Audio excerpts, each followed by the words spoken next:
Another big concept in Pathwork is the concept of unity and duality. The primary lecture on this is number 143, although it's mentioned in almost every single lecture. Unity is pretty easy. Unity is a sense of oneness, a sense of grace and acceptance. It's when you're in the zone, when you're in the groove, when you feel alive and fulfilled, and you feel that your efforts are being rewarded, that you are part of the human condition, that you are part of the human family, that your gifts and talents are received, and that your inadequacies or your mistakes are simply not focused on. So unity is the sense of oneness. But duality is difficult, dualistic thinking, I should say, is very, very difficult to avoid. For one thing, in our human lives, we are faced with moment-by-moment examples of duality. The light is either a little bright or a little dim. The humidity is either a little low or a little high. The temperature is either comfortable or uncomfortable. We either feel light and buoyant or slightly heavy and held back. These slight tendencies to evaluate different situations day in and day out lead us down the road of dualistic thinking. Dualistic thinking is determining that one condition is either to be avoided or it is desirable. So dualistic thinking starts either with a reaching towards something or a pulling away from something. Now, why would that be dualistic? Because when you reach for something, you're leaving something behind. And when you try to avoid something, you're headed backwards into something else. So dualistic thinking, once you decide, for instance, that being good-looking is a wonderful thing, that makes not being good-looking a problem. Then we have to evaluate what is good-looking, and am I good-looking? Except for scientific principles that can be absolutely proved, a lot of the things that we make evaluations on in our lives are extremely subjective. Someone can be pretty because they are full of positive energy, rather than their facial features are in a certain structure. So when we look at ourselves and say, am I pretty? Am I handsome? Am I good looking? Will people be attracted to me?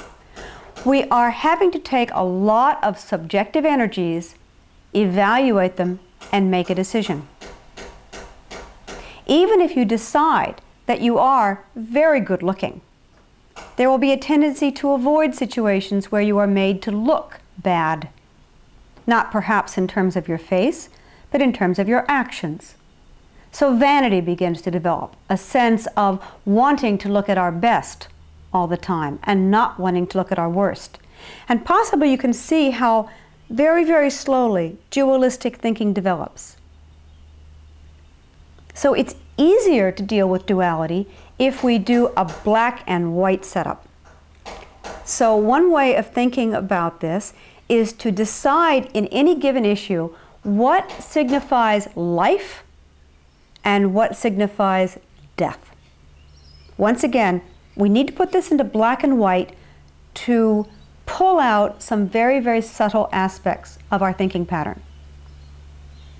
Now, for instance, being well-groomed could be thought to be good because then we perceive that we are accepted by others. And acceptance means that we will be granted privileges, that we will get a yes instead of a no, that we will have opportunities to interact with other people, that we may do better in our interviews. But that makes looking bad death. It means we might not get those chances. It means that we might not be looked favorably upon. It means that if there was a difficult situation where someone had to make an evaluation, we might lose out because we did not appear in a favorable manner to those people. So the simple act of, do I look nice, can turn into a life or death thinking pattern. Now, of course, it can also stay very, very mild. So we're only talking about the kinds of dualistic thinking where it creates a problem. And dualistic thinking creates a problem when we absolutely will not consider something. That means that we're not looking at reality anymore. We're not looking at what the truth is or what is possible.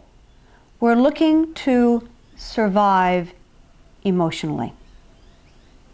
So if I believe that not looking my best will destroy my professional career, the amount of stress I will place upon my appearance, upon my clothing, my hair, my facial energy that day is going to be huge, much bigger than perhaps reality calls for.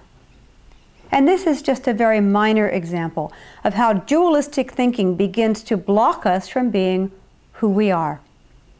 And it also blocks us from seeing the possibilities that are open to us.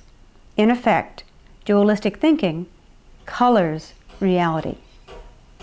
So in the Pathwork, what we do is we examine the dynamics behind decisions. We notice where we don't want to go. And we go there and examine, what are we afraid of? What is going on? What is our perception?